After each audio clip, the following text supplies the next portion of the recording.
कान।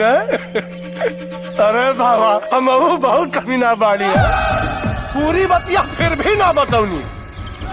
जो 2 टाइप का बम लागल बा। कितना टाइप का? 2 टाइप का। एक तो देसी स्टाइल वाला और एक तो अंग्रेजी स्टाइल वाला। देसी स्टाइल वाला पे पैर रखा फाट जाए और अंग्रेजी स्टाइल वाला से पैर हटावा फाट जाए।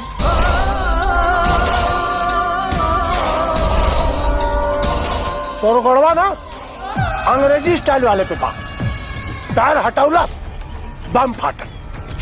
अब तो बेटा राम नाम सत्य बात होनी का। चला पहले तू लोग ऊपर चला, फिर माता जी लोग के पाछे से भेजो थी। चला लोगन।